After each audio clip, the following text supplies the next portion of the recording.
আমার স্বামী ইটালি প্রবাসী। সন্তান প্রসবের দিন সে আমাকে ফোন করে সন্তানের ব্যাপারে কোনো কিছু জানতে না চেয়ে বলল, তোমার সঙ্গে আমার সংসার করার আর ইচ্ছে নেই। খুব শীঘ্রই ডিভোর্স লেটার পেয়ে যাবে। বিয়ের আগে এক মেয়ের সাথে আমার সম্পর্ক ছিল, আমি তাকে বিয়ে করব। আমার পুরো পৃথিবী দুলে উঠল। কোনো রকম বললাম, অন্য মেয়ের সাথে সম্পর্ক থাকলে আমাকে বিয়ে করছো কেন? আর তুমি যে বিয়ে করেছো এটা কি ওই মেয়েটা জানে? সে প্রশ্ন দুটোর উত্তর না দিয়ে ফোন কেটে দিল। তারপর থেকে সে আর আমার সঙ্গে যোগাযোগ রাখেনি।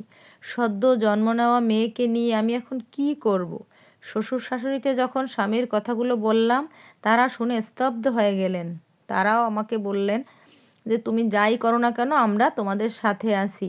তারাও অনেক চেষ্টা করলেন ছেলের সাথে যোগাযোগ করার, কিন্তু কোনোভাবে করতে পারলেন না।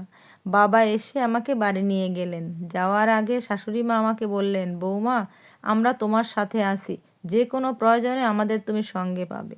বাবার বাড়িতে আসার কিছুদিন পরই আমার নামে ডিভোর্স লেটার এলো। তখন ভাবলাম, আমি কি এই অন্যায় মেনে নেব, নাকি শয়তানটার বিরুদ্ধে লড়াই করব। বহু ভেবে লড়াই করার সিদ্ধান্ত নিলাম। ডিভোর্স লেটারটার দিকে তাকিয়ে মনে মনে স্বামীর উদ্দেশ্যে বললাম, তোকে আমি অবশ্যই তালাক দেব, তবে এখন নয়, উপযুক্ত সময়। ডিভোর্স লেটারের আইনি জটিলতা এড়ানোর জন্য এবং একতরফা অন্যায় তালাক ঠেকানোর জন্য স্থানীয় মেয়রের সাথে যোগাযোগ করলাম। তাকে সব কিছু খুলে বললে তিনি আমাকে আশ্বস্ত করলেন যে এ বিষয়ে তিনি আমাকে সাহায্য করবেন। এরপর খোঁজ নিতে লাগলাম কোন মেয়ের সাথে ওর সম্পর্ক ছিল এবং কবে সে বিয়ে করতে যাচ্ছে। এই তথ্যগুলো জানার ব্যাপারে আমাকে সাহায্য করেছিল স্বামীর এক বন্ধু। বন্ধুটি বলল, ভাবি, আপনার সাথেও অবিচার করছে, এখন আরেকটা মেয়েকে ফাঁদে ফেলতে যাচ্ছে, ওকে আটকানো দরকার, আর সেজন্যই আপনাকে সাহায্য করলাম। মেয়ের বাড়ির ঠিকানা এবং বিয়ের তারিখ আমার বাবা মা শ্বশুর শাশুড়ি সবাইকে জানালাম।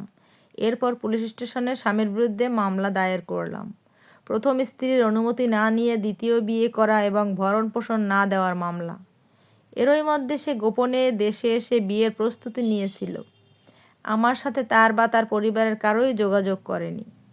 তারপর বিয়ের দিন মেয়েকে কোলে নিয়ে পুলিশসহ সবাইকে নিয়ে হাজির হলাম ওর বিয়ের অনুষ্ঠানে। কনের বাড়িতে ঘরোয়াভাবে বিয়ের অনুষ্ঠানের আয়োজন করা হয়েছিল।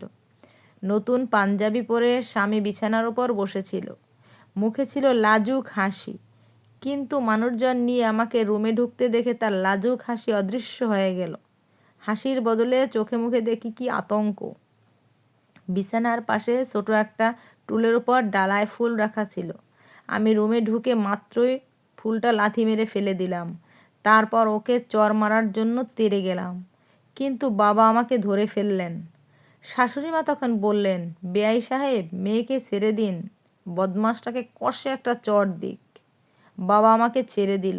আমি তখন রাগে, ক্ষোভে, কষ্টে শরীরের সমস্ত শক্তি দিয়ে ওর গালে একটা চড় মারলাম।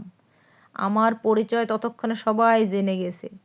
কনের বাবা তখন আমাকে বললেন, ছেলে যে আগে বিয়ে করেছে সেটা তো আমরা জানি না, সে দেখছি বিরাট ধোঁকাবাজ।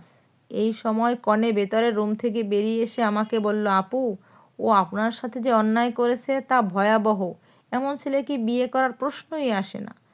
আমারও ইচ্ছে করছে বদমাসটার গালে একটা চড় মারতে। সবার সামনে বদমাসটা লাঞ্ছিত হলো। ওকে জেলে ঢুকিয়ে তারপর তালাক দিলাম। পুরো দেনমোহরের টাকা শ্বশুর আমাকে বুঝিয়ে দিয়েছিলেন এবং আমার মেয়ের যাবতীয় খরচের দায়িত্ব তিনি নিলেন। মেয়ে আমার কাছে অর্থাৎ নানা বাড়িতে বড় হতে লাগলো। তবে দাদার বাড়িতে সে নিয়মিত যায়। দাদা দাদি নাতনিকে অনেক ভালোবাসে। মেয়ে দক্ষতার সাথে বেড়ে উঠতে লাগলো।